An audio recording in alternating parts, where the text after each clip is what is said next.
Программа Григория Михнова-Войтенко.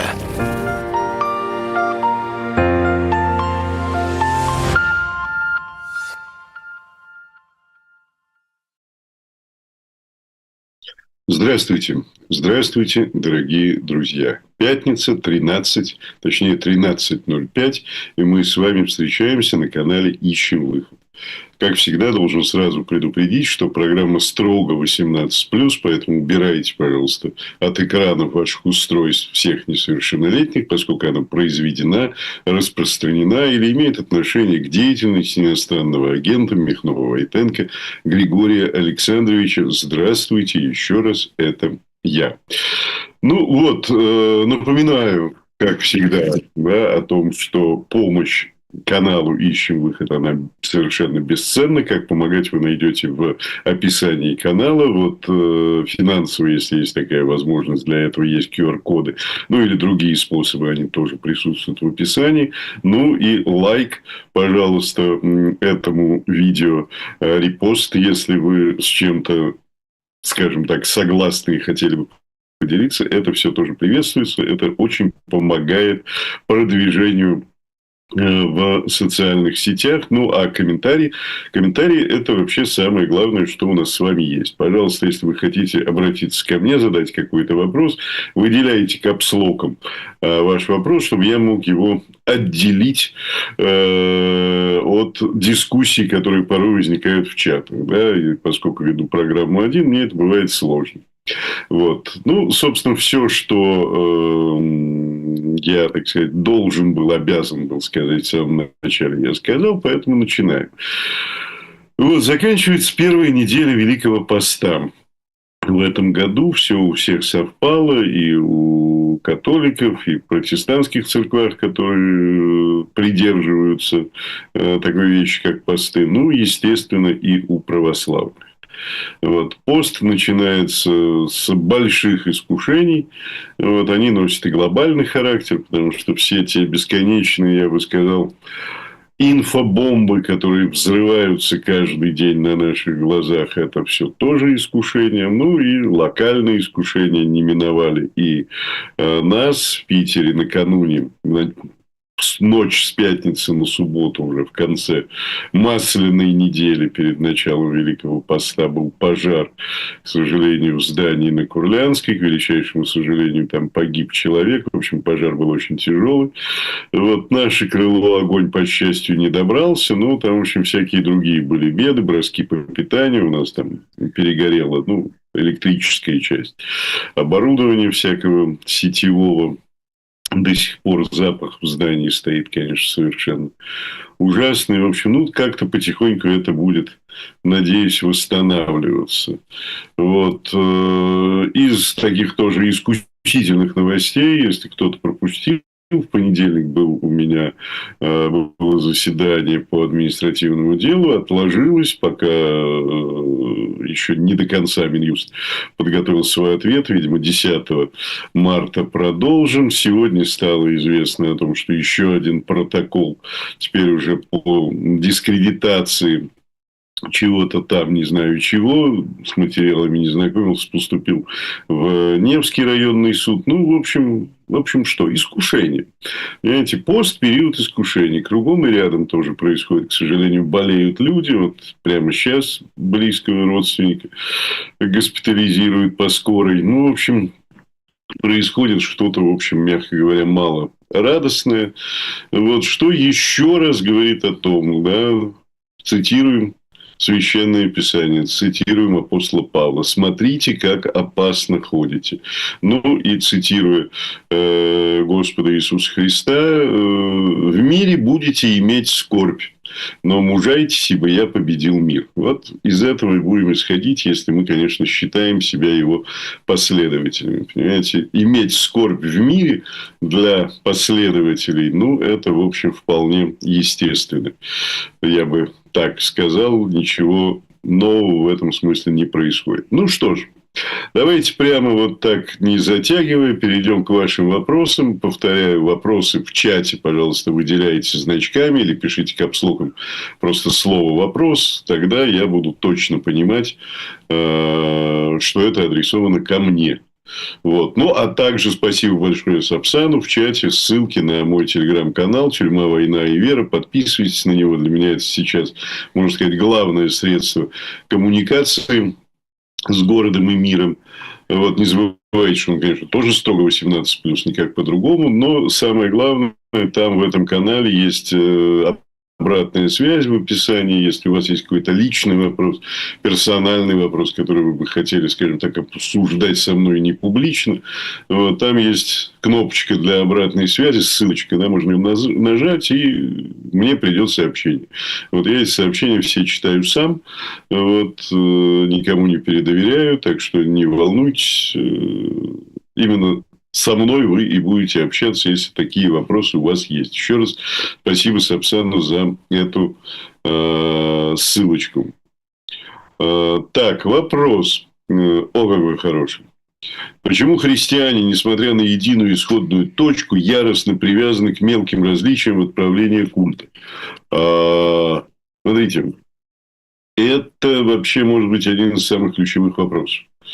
Причем этот вопрос, который преследует христиан и христианскую общину еще с апостольских времен. Вот. Еще в момент, когда только все зарождалось, уже возникали очень серьезные споры, в том числе между, скажем так, иудейской христианской общиной, вот, и общиной, которая начала практически сразу собираться из новообращенных христиан, которые иудеями не были. Да, вокруг этого были очень большие споры, и даже собор собирался, вот, который это дело обсуждал, и были разногласия между Петром и Павлом, и так далее, и тому подобное. Что происходит дальше в истории, если можно так сказать? Что мы видим? Есть, я бы сказал, два дополняющих друг друга обстоятельства. Вот. С одной стороны, это желание, слишком частое, я бы сказал, желание всяческого священноначалия провозгласить только себя носителями истины. Церковь от этого отказывается мучительно. Очень большой путь в этом смысле, надо отдать должное, проделала католическая церковь, и в частности Второй Ватиканский собор, который выпустил декреты об отношении с древними восточными церквями, который, католическая церковь, которая приняла многие, в том числе там, и восточные, и западные, какие угодно общины, с многовековой традиции, которая совершенно не похожа на латинскую традицию. И тем не менее, католики это в какой-то момент приняли, согласились и дальше, в общем, себе спокойно существуют. Для православной традиции все несколько печальнее, да, потому что православная церковь – это в первую очередь церкви национальные, так уж получилось, так исторически сложилось. И внутри национальной церкви, конечно, традиции чаще всего вырабатываются единые и доминирующие. И даже когда православный человек, ну, не знаю, из России, да, попадает не то, что в другую страну, Грецию, Сербию, Болгарию, вот, а просто даже в какой-то соседний приход и видит, что там что-то происходит по-другому, как-то по-другому служатся молебны, как-то по-другому организован крестный ход. Ну, православные, воцерковленные люди меня поймут, что я сейчас скажу. Запивочка по-другому организована. То это воспринимается чуть ли не как ересь. Вот. Это беда. Это беда. Это косность человеческого сознания, косность человеческих привычек. Я очень надеюсь, что вот появление, в том числе, новых средств коммуникации, когда мы можем заранее, да, если нас что-то заинтересовало, ну, не знаю что, Эфиопская церковь. Вот. Мы можем посмотреть даже онлайн некие трансляции, например, того, как выглядит богослужение в Эфиопии. Ну, а уж записей навалом, записей просто полно. Вот. Мы можем с чем-то познакомиться, можем найти переводы, мы можем задать вопрос. Да? Сегодня очень многие священнослужители тоже, так сказать, существует онлайн. Можно найти собеседника, который на ваши вопросы ответит. Я очень надеюсь, что 21 век, несмотря на все остальные потрясения, свидетелями которых мы являемся сейчас, да, он очень много сделает, на самом деле, именно для единства человечества, в том числе единства религиозного. Но для этого нужно, в общем, сбросить некие внутренние шоры, отказаться от принципа исключительности и научиться отличать традицию, например, в христианстве, от догматики. Потому что, да, догматика – вещь принципиальная. Во что мы верим или как мы объясняем те или иные догматы, как мы их раскрываем. Догматы – это то, что, в частности, перечислено в символе веры. Да, если кто-то был, знает, вот, когда поют «Верую во единого Бога Отца Вседержителя», это и есть символ веры. Вот такой краткий сборник 12 догматов, который совершенно принципиален. Раскрытие этих догматов, объяснение, да, может отличаться, вот, а может совпадать. И вот нужно понимать, опять же, чем отличается. Отличается формулировкой, отличается языком, отличается словами, описывающими один и тот же, скажем так, процесс. Что такое, кто такой Бог-Отец. Или отличается смыслово. Вот если отличается смыслово, да, значит, тогда другая вера. Если это отличается лексически, но смыслово совпадает, значит, вера одна и та же. Значит, это наши с вами братья и сестры. Ну, а, повторю, вопрос традиций, он вообще, я бы сказал, на каком-то 156-м месте. Кстати, известный спор, да, старообрядцев с никонианами. То, что писал протопоп Аввакум в своих письмах, и то, что не считали. Очень жаль, потому что это принципиально. Потому что он как раз писал Никону, с которым был очень хорошо знаком. Да, они вместе входили в кружок ревнителей благочестия. Вот. Он ему писал, что ты обряд правишь, а у тебя попы пьяные литургию служат. То есть, вот что страшно. Страшен в том числе моральный облик тех людей, кому доверено духовное руководство. А обряд – дело такое. Ну, вот может быть такой, может быть другой. Понимаете, собственно говоря, мало на что влияет. Но по понятным причинам государственные, так сказать, органы, которым было поручено бороться со старообрядцами, они как раз именно это обстоятельство поднимали на щит, объясняя, что вот замшелые, ничего не знающие люди, греческим языком не владеющие, вот они цепляются за всякие глупости. А правильно на самом деле вот служить так, как в патриаршем указе Никона написано. Понимаете? То есть, такая была очень серьезная подмена. Если Аввакум говорил об этике, да, то как раз государственная церковь в этот момент говорила исключительно о форме. Вот этика должна форму наполнять. Понимаете? Ну, к сожалению, как мы видим, в истории бывает по-всякому. Так, едем дальше. Здрасте всем. Малолетних убрали. Очень хорошо. Это принципиально. Бонжур, месье, мачка, и вам бонжур. Вот. Так, поддержка. Спасибо. Так, что-то я пропустил? Нет, вроде не пропустил. Так, почему все так называемые аналитики делают свои выводы на основании публичных заявлений политиков? Это, по меньшей мере, неразумно. Или же это только на потребу публики? Отличный вопрос. Вот опять же, глядя сейчас на происходящие события, вот, я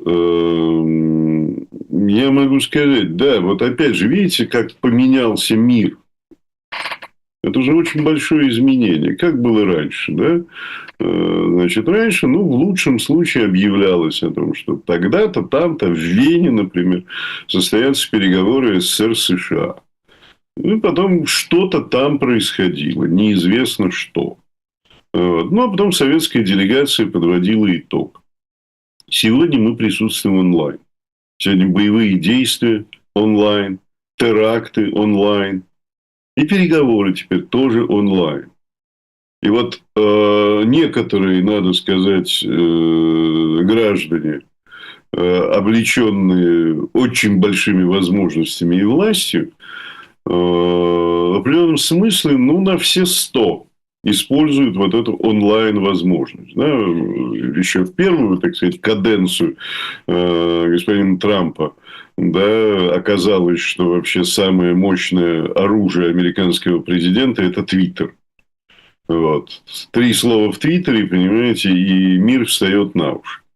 Вот. Ну, а уж что касается политологов, кремлинологов и прочих всех товарищей, понимаете, ну, конечно, хлебом не корми.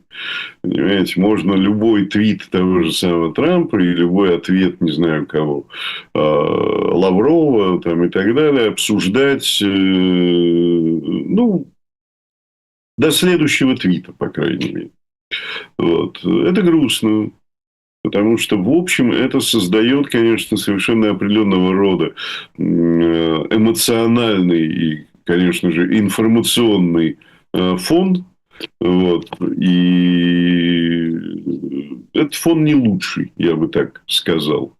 Вот. Этот фон только вызывает дополнительную тревожность очень серьезный у людей, ведет к психическим, психологическим, каким угодно расстройствам. Так, слушайте, у меня что-то света много, сейчас я попробую вот так сделать. Так, пожалуй, будет получше. Вот. Так что это очень печально. Поэтому я бы, конечно, вот просто со всей искренностью сейчас обращаюсь ко всем, кто смотрит, кто слушает и кто хоть как-то разделяет мои взгляды на эту жизнь, я бы сказал только одно. Не надо слушать сейчас никаких ни политологов, ни политиков. Сегодня стоит молиться о мире. Можно молиться простыми словами. Господи, помилуй. Господи, сделай так, чтобы люди перестали убивать других людей.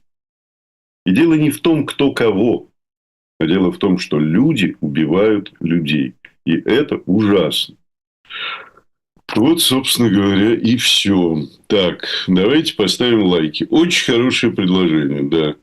Вот, пожалуйста, поставьте лайки, это будет важно.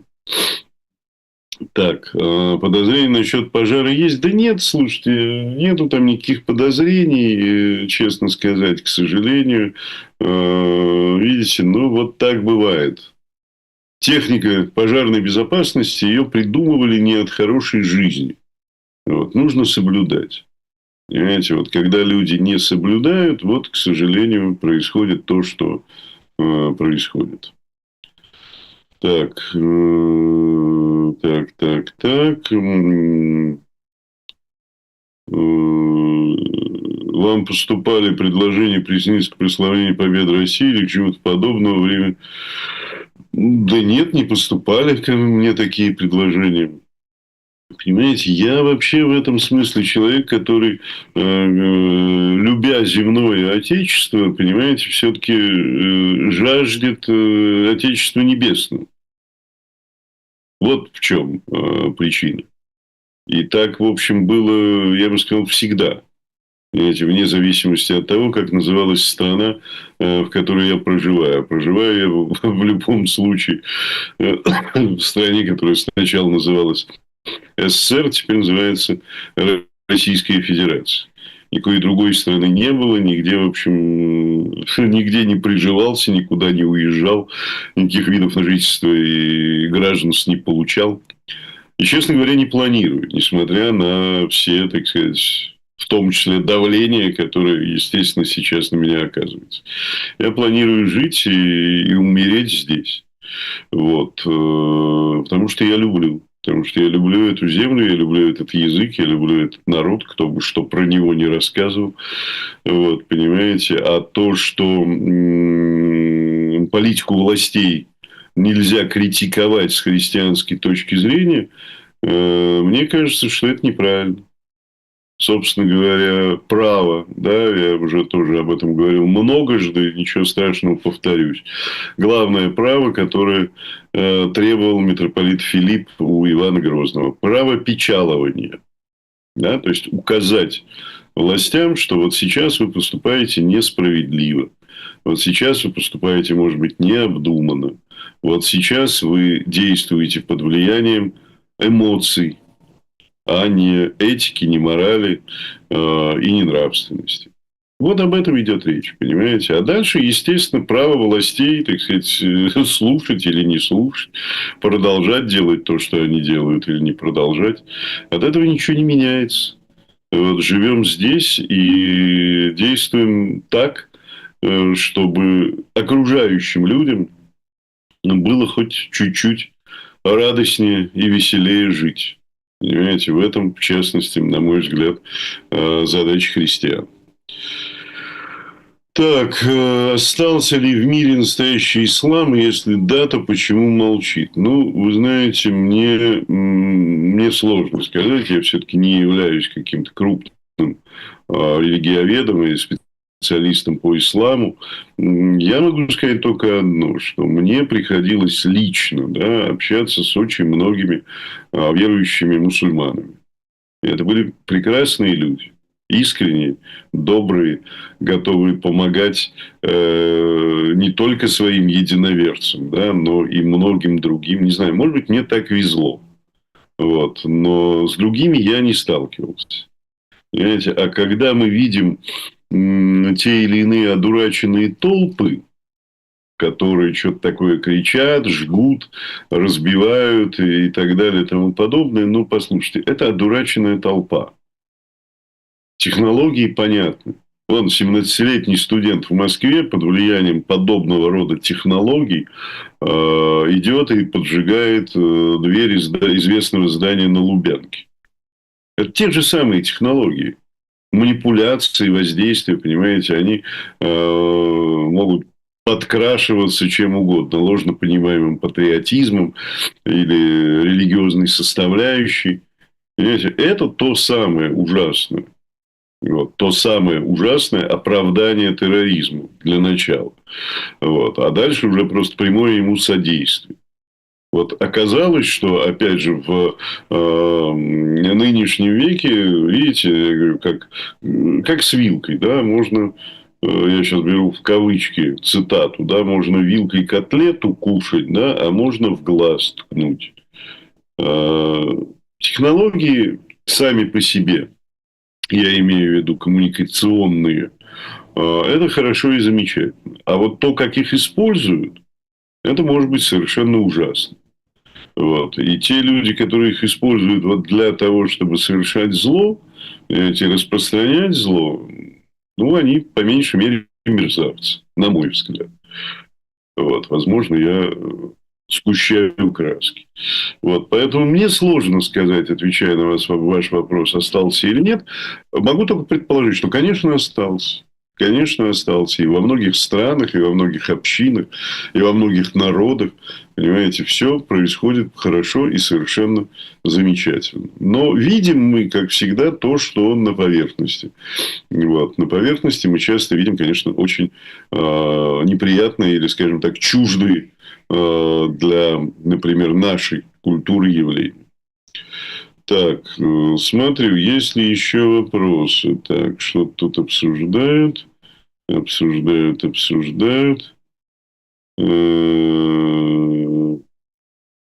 В связи с увеличением скорости формирования общественного мнения, церковь претерпит изменения в политике уже очень... Да, я думаю, что да. Я думаю, что очень серьезные предстоят изменения.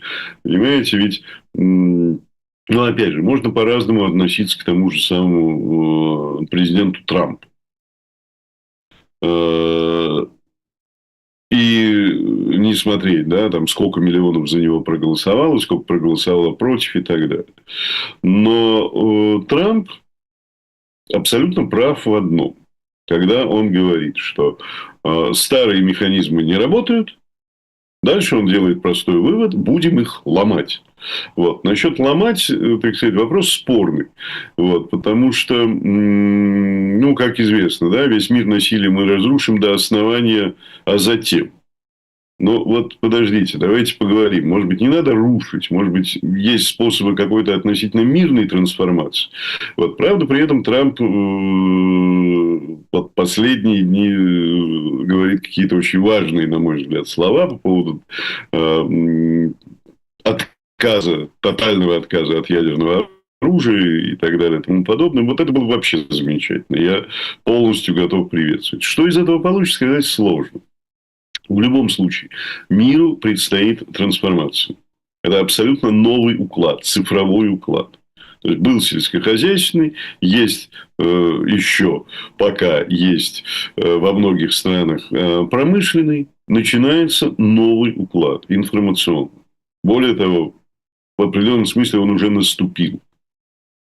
Это новое состояние общества. Законов, прямого переноса, да, законодательства, прямого переноса экономики и так далее нету. Возникают новые инструменты, возникают новые способы. Естественно, это не может не коснуться церкви. Церкви, конечно, понимаете, потому что, опять же, когда говорят о том, что вот церковь выступает за традиции, ну, конечно, за традиции. Конечно. Никто не говорит, что от традиций нужно отказываться. Но что мы понимаем под традициями? Отказ от электричества? Будем сидеть при лучине и в лаптях? Что конкретно? Понимаете? Те традиции, за которые выступает церковь, это в первую очередь этика. Это главное. Понимаете? Это нужно объяснять. Выступая против абортов, понимаете, церкви нужно объяснять, собственно говоря, что происходит. Почему такая ценность жизни. И церкви, как общественной силе, нужно предлагать способы решения. Понимаете, чтобы люди захотели вместе, например, с церковью, прикоснуться к этому чуду и к этому счастью под названием ребенок. Но для ребенка нужно будущее. И поэтому тоже церковь об этом не может задумываться.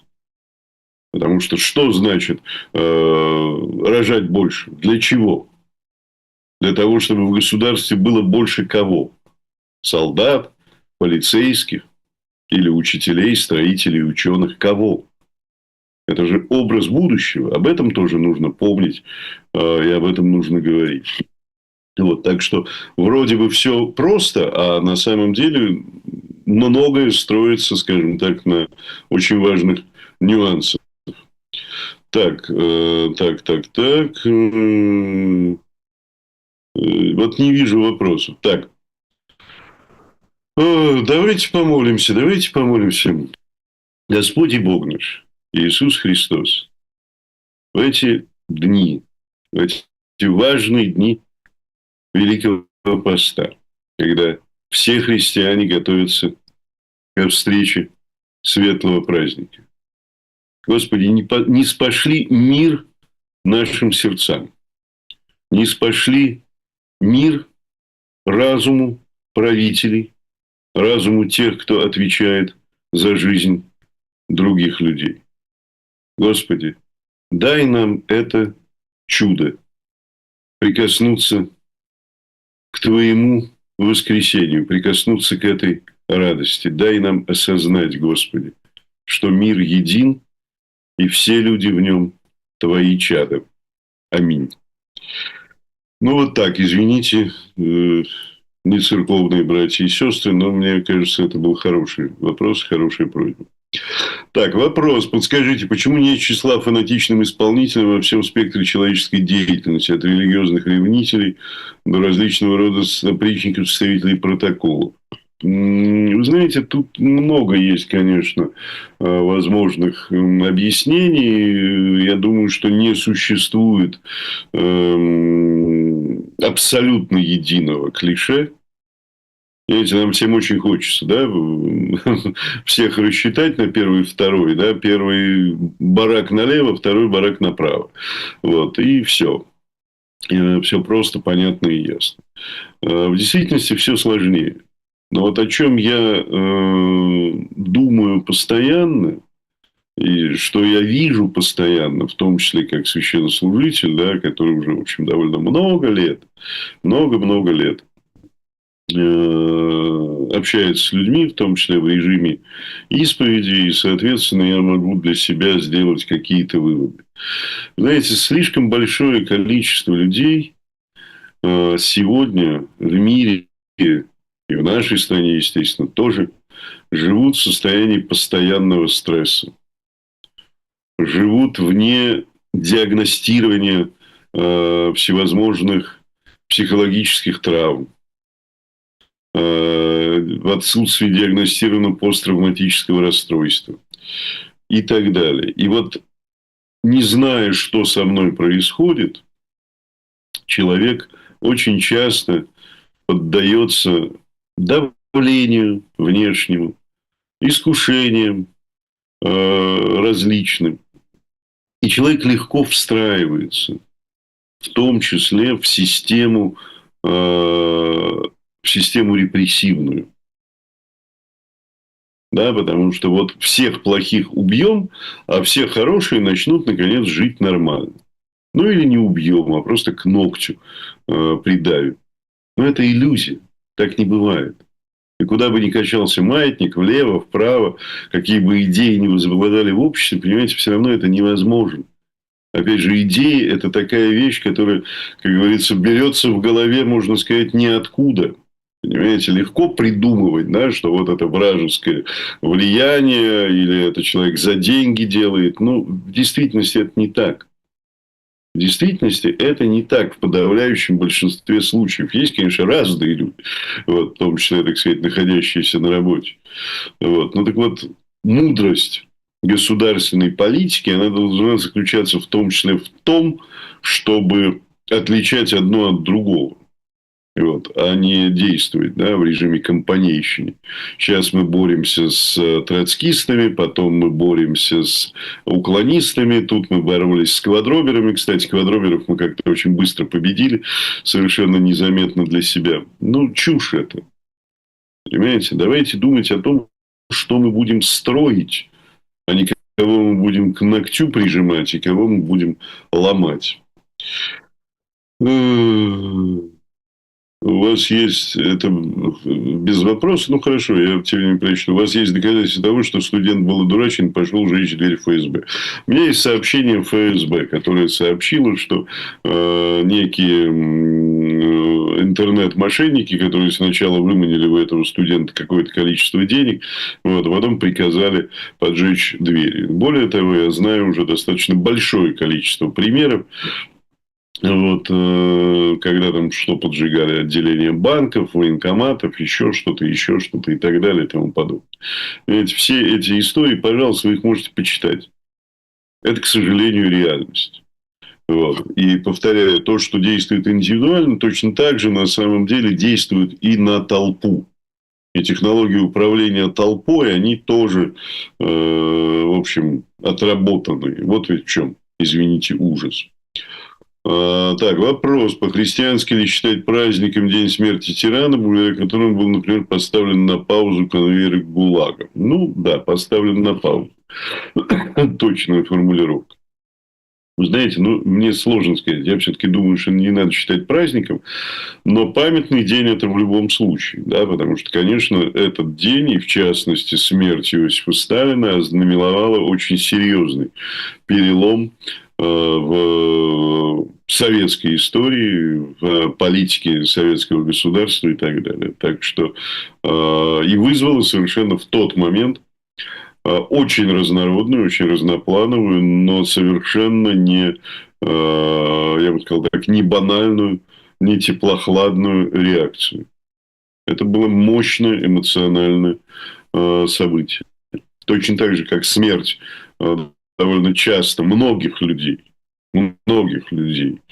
которые представляют из себя, так сказать, общественные фигуры, она вызывает такую реакцию. И мы в любом случае эти дни помним. Вот радоваться, ну, повторю, ну что радоваться? Понимаете, радоваться то, что кто-то был избавлен, ну, безусловно, избавлен. Понимаете, но это длинная цепочка следствий. Потому что, строго говоря, в общем, соратники того же самого Сталина могли очень по-разному распорядиться, скажем так, его наследием. И, в общем, мы видим, как в истории, знаете, смерть тирана иногда приводила к еще большей тирании. Поэтому тут надо не радоваться, я бы сказал, все-таки в первую. То есть радоваться может человек, который в результате вот этих событий получил свободу, например, да. Вот, я понимаю его радость. Вот. Но в данном случае надо не радоваться смерти. Понимаете? А я бы сказал, все-таки соболезновать тому, что при жизни человек не успел принести покаяние. В том числе человек, который был тираном здесь, на земле. Так, возможно, что с исламом тоже, что с Россией, именем пользователя совершенно непосредственно, она сама с россияне молчит, забит. Слушайте, ну, всякое может быть. Да, конечно, повторю, понимаете, именем короля, да? Вот. Подождите, а король вообще в курсе, что вы его именем тут что-то делаете? В суде мы слышим именем Российской Федерации. Хорошо, Российская Федерация вообще как-то это для себя рефлексирует. И вообще, что такое сегодня Российская Федерация? У нас в стране давным-давно как-то не было, по моим наблюдениям, референдумов таких вот полноценных, да, когда выносился бы какой-то серьезный вопрос на всеобщее обсуждение по-настоящему, да, с возможностями говорить и про, и контра, и выдвигать аргументы, и чтобы была общественная дискуссия, была серьезная подготовка. Это не про изменение Конституции, да, а про отношение к добру и злу, например. Вот, например, ну, в конце концов, та же самая, простите, часто обсуждаемая проблема смертной казни. Вот, мне кажется, это идеальный, так сказать, предмет для такого глобального обсуждения. Но только серьезного. Понимаете, с возможностью серьезного высказывания. И противников, и сторонников. Вот. Это нельзя делать на пеньках, и нельзя делать в течение там, ближайшей недели. Тогда это будет исключительно такая формальность. Так вот, сегодня что такое именем Российской Федерации? Загадка.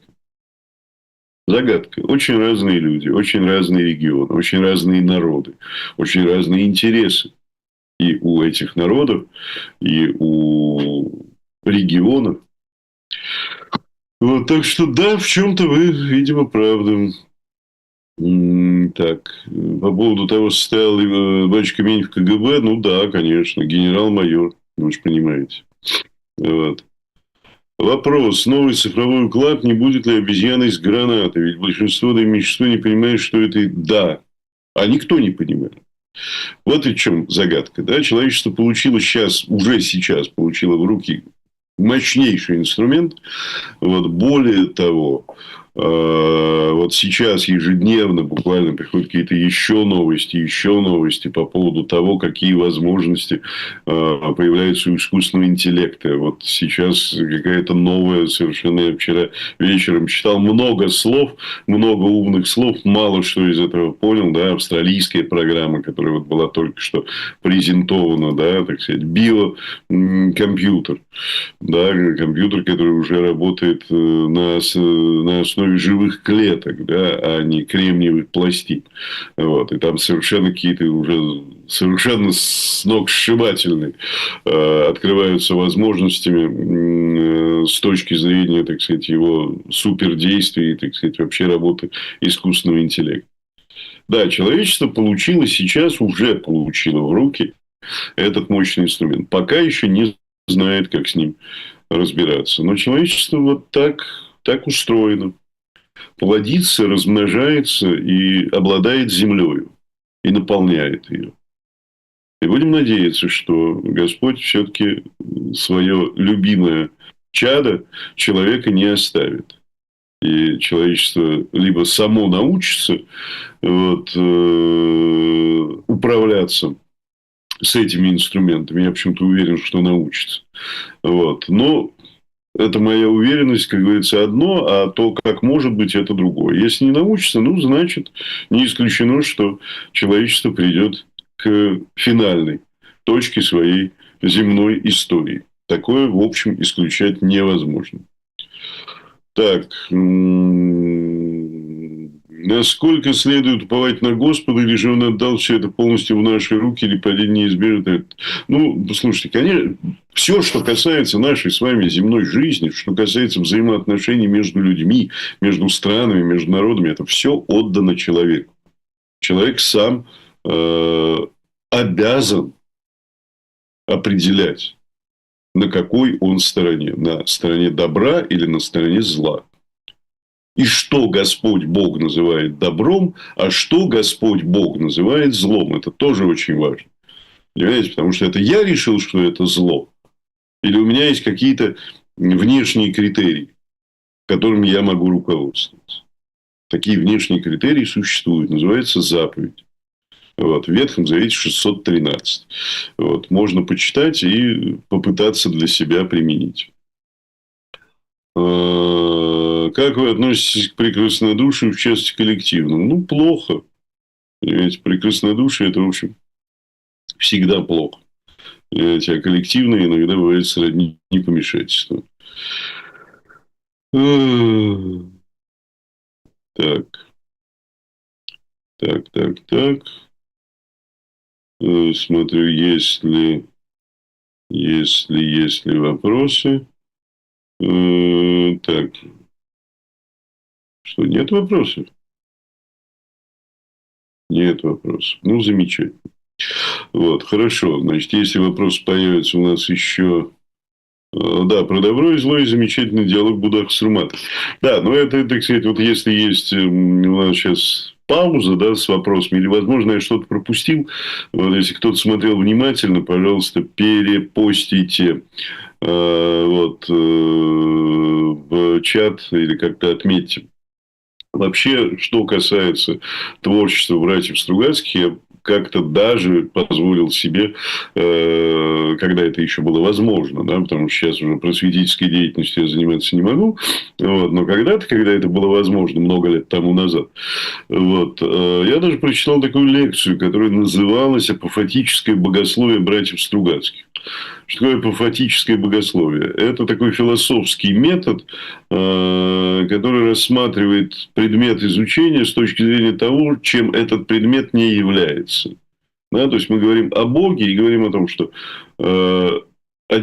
каким Бог не является. Да? Он не является человеком, он не является познаваемым.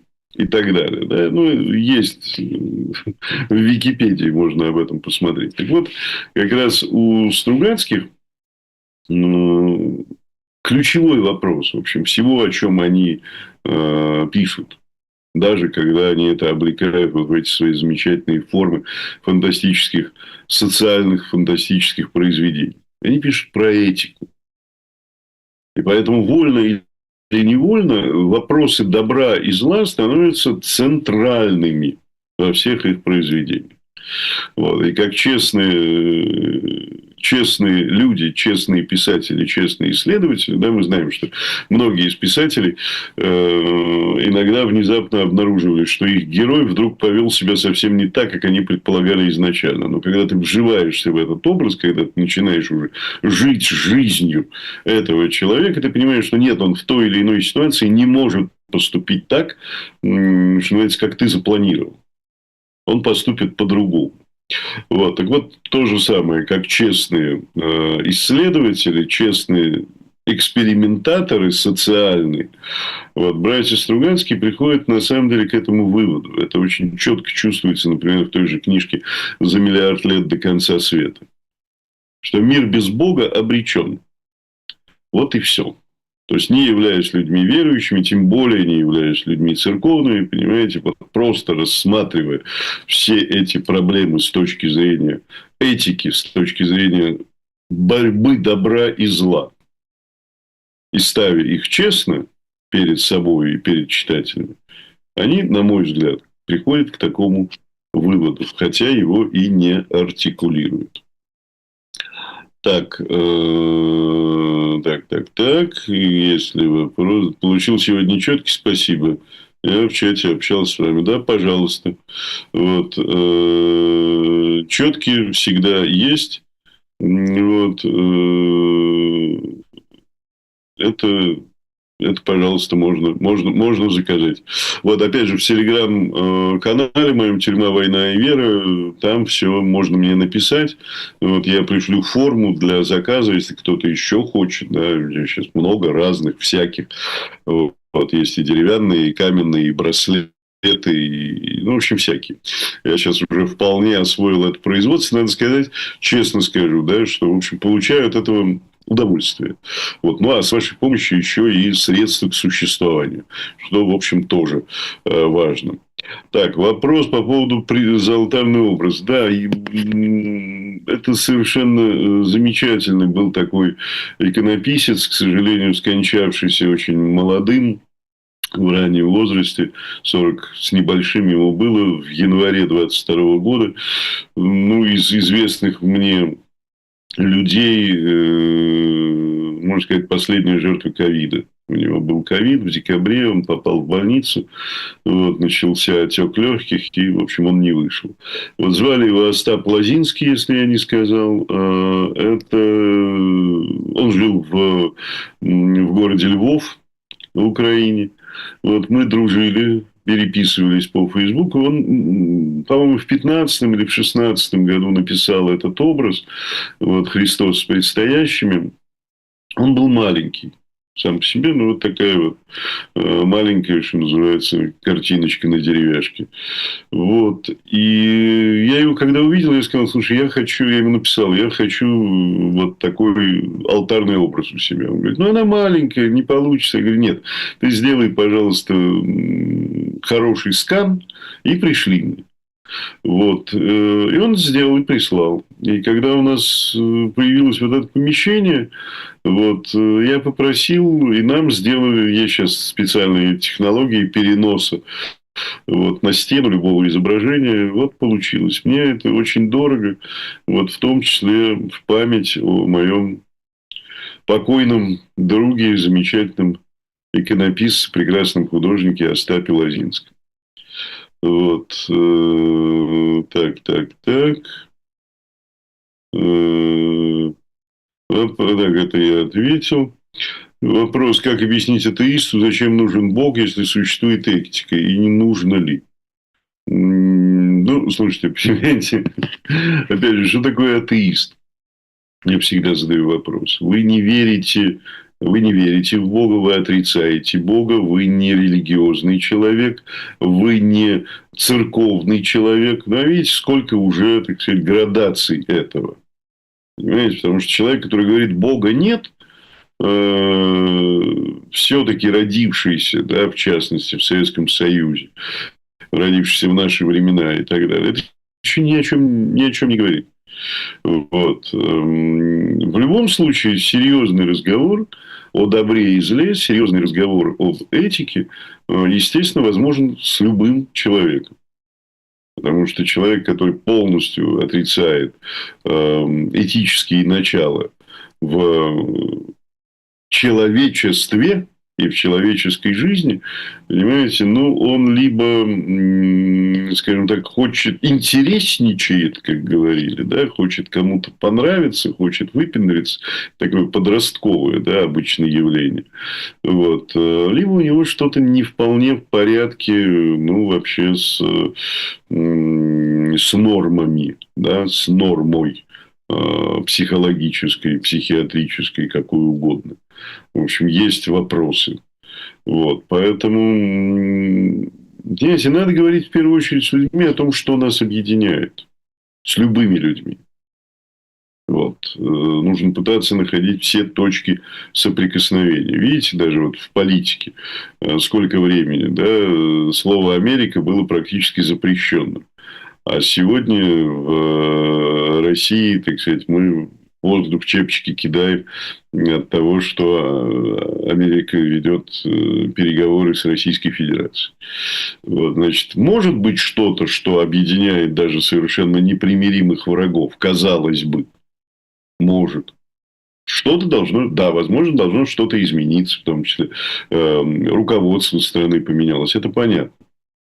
Но, тем не менее, оказывается, значит, те самые, сколько там было, я уже не помню, да, там 150 миллионов проголосовавших за Трампа, они же не вчера родились. Они были и 3 года назад, и 2 года назад, в тот самый момент, когда мы считали, что в Америке все поголовно враги. Оказывается, не враги, оказывается, там 150 миллионов друзей. Понимаете? Ну, вторые 150 миллионов непонятно кто, но 150 миллионов друзей в Америке, это же серьезно, согласитесь. Вот так же и в любом человеке, да, что бы он вам ни говорил про свой атеизм, наверняка есть добрая половина, понимаете, которая, в общем, до которой можно достучаться. Если, конечно, вам это необходимо, если речь идет о человеке близком, а не просто мы на улице, как одна известная организация, да, приставала к людям и говорила: хотите поговорить о Боге? Ну, давайте я вам расскажу. Вот так не надо действовать. Так, ожидаем ли мы казни египетских? Да, все, что угодно может быть, понимаете. Египетские вряд ли, а какие-нибудь другие, да легко. Так, вопрос, не потому ли отправляли скид, понимая, что публичность мешает вопросу добра и зла. По-разному, по-разному. Отправляли скид очень по разным причинам. Вот. Очень по-разному. Так, так, так. Так, смотрю. Нет, кажется, нет. Все. Так. Все. Все. На этом, пожалуй, мы сегодня с вами, дорогие друзья, и закончим. Вопросы подошли к концу, ну, или, по крайней мере, они еще не заданы. Ну, очень надеюсь, что в следующую пятницу, как всегда, в 13, мы с вами встретимся на канале «Ищем выход». И вот сейчас будет переадресация на программу с участием Андрея Пивоварова. Вот, поэтому у всех, у кого есть время, не переключайтесь, подождите. Вот, автоматически алгоритмы социальных сетей вас перенаправят потом на следующую программу. Вот. А я еще раз прощаюсь с вами. Всего вам доброго. До свидания, дорогие друзья. Храни вас Господь.